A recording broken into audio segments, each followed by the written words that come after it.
السلام عليكم ومحمد صومالي وماشا ربا inuu maanta ka hadlo sanad guuradii ka soo wareegtay 60 sano oo 60 jirsaday ummadda Soomaaliyeed oo xorriyad haysatay 60 sano aad ba ugu faraxsanahay hambalyadan wax la wadaagaya Soomaalida meel alle meesha joogto waxa la hambalyo oo guriyo 60 jir baan noqonay waana madax banaanahay 60 sano ayaa laga soo wareegay waqtigii xorriyadda la helay waa gumeysigii laga gumeysanaayay waqooyi koonfureed ingiriiska iyo talyaaniga intaba haysteen ayaa goboladii waqooyi oo 26 Juun xoroway waxaana kaloo ku soo xigsaday Southka oo July 1 July xoroway sidaas daraadeed ayaa dadkii aqliga lahaay oo waagaas joogay ayay waxay ku fikireen in la isku tarsado oo dawlad Soomaaliyeed oo xoogan meeshaas ka alato wayna ku guuleysteen dawladdaas xoogan oo ka alatay Soomaaliya maadaama dawladdaas ay wax badan soo shaqeynaysay oo sidii loogu talagalay waqtigaas noqonay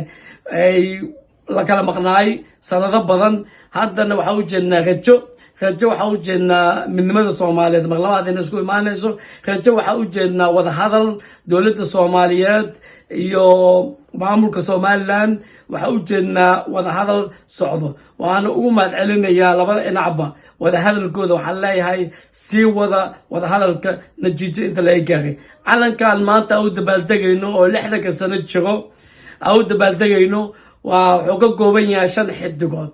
5 xidig macnihiisa waxa waaye shantii Soomaali loo kala qeybiyay marka dadaalka koowaad hadda waxa lagu wadaa loona baahan yahay in labadiiba awal midowday waqooyi koonfur inay mar labaad soo midowdo saddexda kalena la raadiyo mustaqbalkana waxa jeclahay ummadda Soomaaliyeed iyo shanta Soomaaliyeedba inay isla lahaato hal dawlad oo xoogan oo adduunkana la qaybsato waan ogtiin adduunkan hadda aan joogno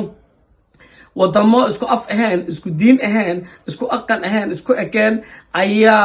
midooway ay waxay wada noqdeen hal meel laga wada xukumaa anaka wada Soomaali ah isku aqan ah isku diin ah isku wada dad ah ma awoodi wayne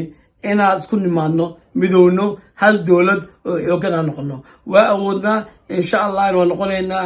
maalin wanaagsan